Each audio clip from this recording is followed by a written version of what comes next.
في مشكله صغيره مع الستات المتجوزه اللي الراجل بيسحب نفسه منها سنه سنه بعد الجواز. بص هقول لكم نصيحه، الراجل او اي شخص في الدنيا بيحب التغيير، اللي الرجاله بيحب التغيير. تغيير بقى في ايه بقى؟ في مول البيت، في مول المعيشه ذات نفسها، الاكل، الست. دايما بيحب الست اللي معاه تبقى جميله قوي. انا مش بقول لك تبقي جميله دايما، لا، انا عايزك تبقى ايه؟ تغيري ازاي؟ يعني مثلا طقم، ميك اب خفيف، روش خفيف، لبس خفيف، هدوم تغيير، شكل لوك خفيف. انا مش بقول لك اعملي كل يوم ويوم. الراجل بيحب التغيير. الراجل لو انت ما عملتيش الحاجه دي معايا، لو ما عملتيش الحاجه دي بيني وبينك بقى، لو ما عملتيش الحاجه دي الراجل هيزهق وهيتخنق قوي. حتى لو انت عملتي له اللي هو عايزه، اللي هو عايزه في الجواز، انا معاك في الجواز، انا بتكلم في الجواز. لو عملت له اللي انت عايزه في الجواز، يعني مع العلاقه يعني، لا، هو الراجل بيحب التغيير في اي حاجه، في النوم، في اللبس، في الاكل، في الهرمونات، في الكلام، في كل حاجه. ودايما لما يجي يخش من البيت ما تنكديش عليه. ليه يا عم احمد انا بنكد عليه؟ انا مش بقول لك انت بتنكدي، بس في كلام ممكن تقوليه ينكد. حاسب على الكلام بتاعك ده للست اللي شايفه الراجل بينسحب منها، ودايما تخليكي اشيك من الاول. انا بخليكي كده ترجعي الراجل ليكي ثقه من الاول من تاني.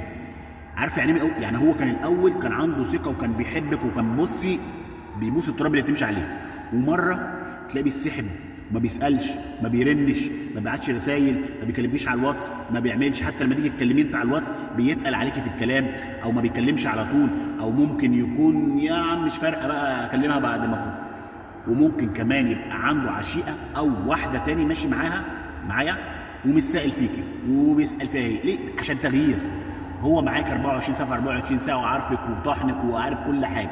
عايز تغيير. هو راجل كده، الراجل بيحب التغيير. مليون في المية الرجالة بتحب التغيير في الحب، في الكلام، في الخطوبة، في الجواز، في كل. الراجل عامة بيحب. اعملي له قرد في البيت. في ستات تقول لك انا بعمل له قرد وبعمل ميك اب وبعمل، هو ما فيش. في النقطة دي بقى عايزك تخليه مثلا تحاولي تخرجوا بره، بس يكون طقم شيك، ميك اب خفيف، وتتبعي معاه اللي انت تخرجي. عشان هو هيجي يقول لك ايه؟ انا عندي شغل و هتيجي انت تقبريه اللي هو يخرج وتتخانقي لا، ما انا مش عايز الخناق. ما انت لو انت خروج بخناق يبقى بلاها. عشان تخرج بخناق هتنكدي على الدنيا كلها. لما تيجي هو بينسحب وانت عملتي ده كله، حاول بقى ما تسيبهوش 24 ساعه 24 ساعه، وحاولوا تخرجوا. ما هو قعده البيت خلاص تتخرق من البيت. تغيير بقى في الخروجات بقى. خلينا في الخروجات، مثلا كافيه، غيروا من المول اللي انتوا فيه. يعني بتشربوا ليمون، اشربوا مثلا شاي، تشربوا ليمون، نسكافيه. تغيير، اي حاجه في التغيير. هيقول لك انت بتغيري ليه؟ انا بحب التغيير كده يعني. مش لازم لما تيجي تخرجي تعملي مشكله، ماشي؟